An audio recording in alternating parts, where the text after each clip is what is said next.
Hey guys, Tad here from Attack of the Killer Podcast with a new bonus video for you, the attackers. As always, thanks so much for being an attacker. Thanks for listening to the podcast.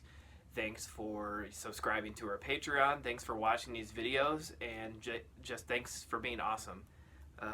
You guys are just the best. There's no better way to put it. So today I have a few new items I wanted to show off. I thought you guys might be interested in them. I'm recording this a little bit, I think like a week and a half into the new year, 2021.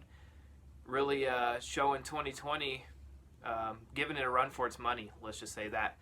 But anyways, I had I guess a sort of last final Christmas, I guess you would say. I mean, it was for Christmas, but we exchanged gifts with my friend Adam, and every year, and he's like one of the maybe 2 or 3 friends that I've seen during this COVID thing. He comes over and we hang out at a distance and watch movies at a distance and socially distance.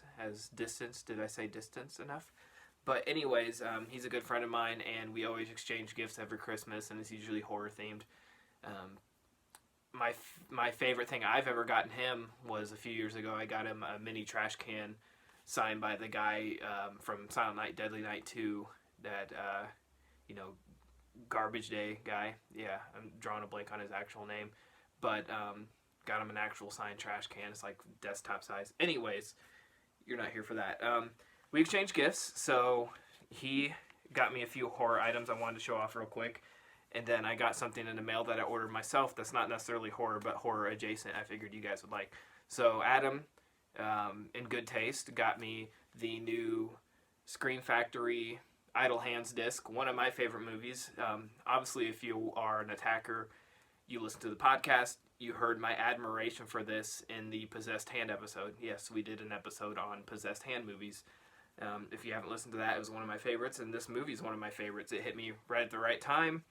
I just love a good horror comedy. I love Devon Sawa. Love everybody involved in this. So yeah, they have a new Shout Factory. It's sort of newish. I believe Justin Beam worked on the special features through Reverend Entertainment, and so I'm just getting out ready to open it. And they have the new artwork, and then the reverse is always the original artwork, which this was made in the late 90s, and I will say probably one of the worst eras for artwork for films. But I do always switch the artwork around on the inside on Shout Factory releases. I did get the slip, but I always change it, because why not? Variety is always great. So I put the original in there, and then what I'll do is put the new artwork slip over it, and then you have the best of both worlds.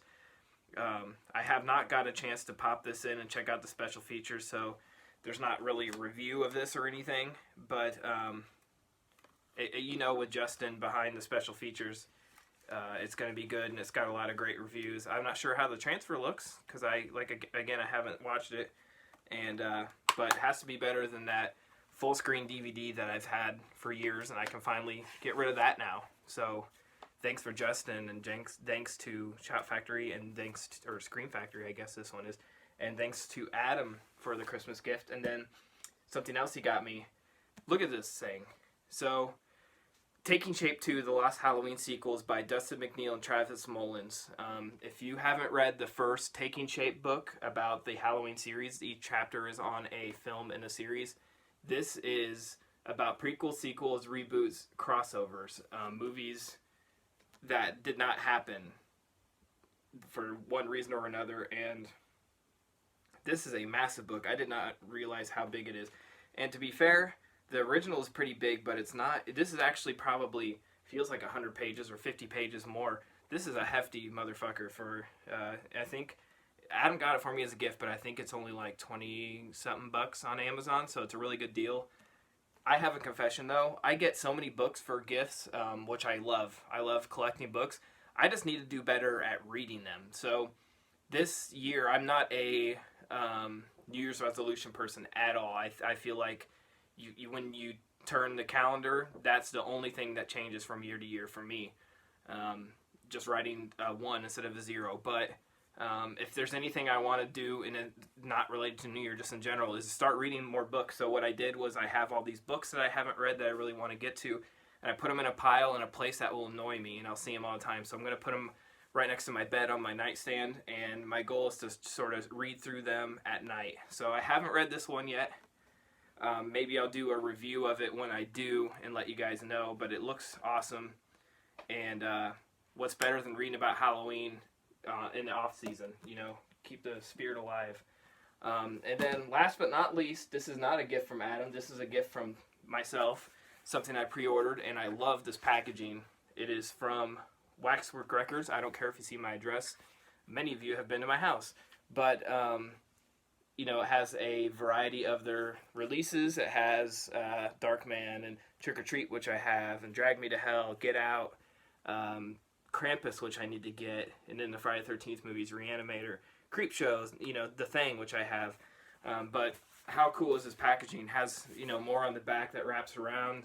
Thank you for your order. How cool. It's just, you know, that's the extra effort that they go to.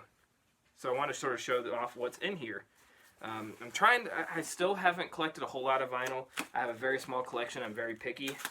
And I'm trying not to get into it too much myself because it's more expensive than action figures. And it can be a pricey thing. But man, this is gorgeous. And one of my favorite scores. And it is Tim Burton's Edward Scissorhands. Music produced and composed by none other than, of course, Danny Elfman. This artwork is freaking gorgeous. Look at that. By Ruz Burgos. And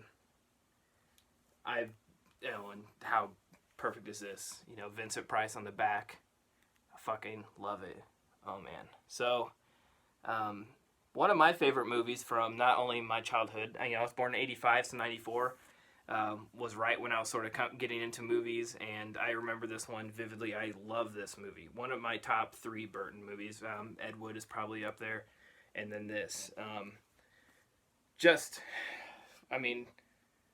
I cry every time I watch this movie, and I do wish this would have gotten to me before Christmas because I do sort of consider this a Christmas movie. It's winter, but it does take place at Christmas time. But I guess this music isn't necessarily Christmas music, but one of my favorite Danny Elfman scores also. Double-sided LP, gorgeous, has 11 by 11 printed insert, 180 gram ice sculpture and snow-colored vinyl. I mean, it's perfect. It's gorgeous. I love it. Can't wait to get it spinning and give it a listen. So yeah, that's what I've gotten recently. Hopefully slow down on things. And yeah, thanks so much for watching. Thanks for listening. Thanks for supporting the podcast. And we'll see you attackers next time on Attack of the Killer Podcast. See ya.